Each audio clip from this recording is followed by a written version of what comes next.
Hello. Welcome back to Module 6, Information Creation as a Process. Today, we will cover Section 1, Organizing Research and Data. In this video, you will learn the importance of good note-taking habits and annotating your bibliography.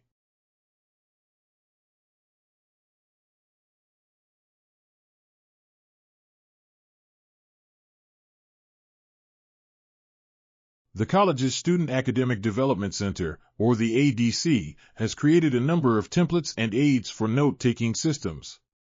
These styles include the Cornell method. This can be used for capturing main concepts and ideas, identifying examples and key terms, creating potential questions, applying the Socratic method to ask those questions and make connections to personal experiences or to ideas previously covered, and summarizing main ideas and expressing your understanding of the material. The three-column method. This allows you to write the question as presented to you by the source, identify key terms and names of formulas, list issues yet to be resolved, formulate questions for those things you do not understand. And the outline method. This organizes information in a structured and logical format and allows you to see the relations between main topics and subtopics, with supporting facts, key terms, details, examples, and references. The outline method is best suited for structured presentations that have clear headings and subheadings. The ADC has created a Cougar Keeper that goes into more detail on these three methods. Also, they host a Cougar Conversation session each semester on note-taking. Contact them for more information. Citation tables, which allow you to keep track of sources, is another good practice.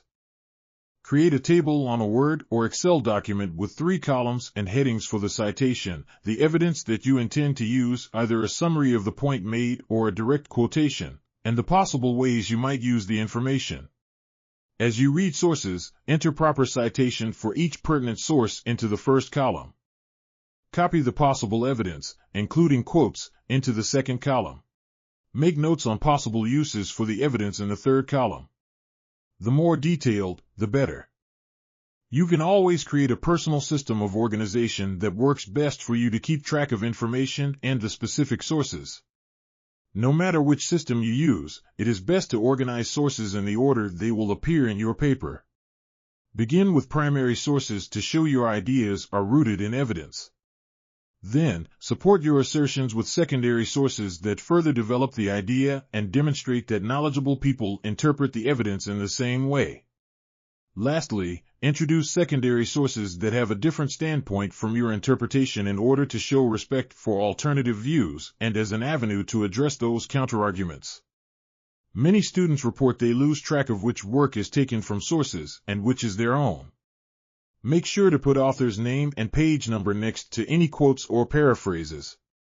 Be able to articulate why any quote is important or significant to the research question. Carefully consider all the information and how it has molded or changed the initial argument. You should become familiar with annotated bibliographies and the role annotations play in research and scholarship. Be able to identify the purpose, structure, and content of annotated bibliographies so you can create your own.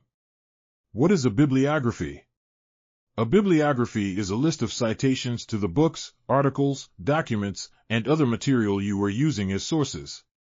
They might be called a reference list or a works cited page depending on the citation style being applied. In an annotated bibliography, citations are followed by a descriptive and evaluative paragraph, the annotation, that defines key terms or clarifies difficult phrases. Callier and Garcia remarked that annotation provides information, making knowledge more accessible. Annotation shares commentary, making both expert opinion and everyday perspective more transparent. It sparks conversation, making our dialogue about art, religion, culture, politics, and research more interactive. The purpose of annotation is to allow you to develop your close reading skills, to develop metacognition and enable you to think about your own thinking and writing processes, to make informed decisions on your work, to generate themes that you can develop into larger ideas, to connect the text to other information, and to inform the reader of the relevance, accuracy, and quality of the source and its significance to the project. Next time. In the next video, we'll talk about critical engagement and the process of reasoning and argumentation. Until then, thank you for your time. If you want to learn more about the subjects we have discussed, these are the sources used for this section.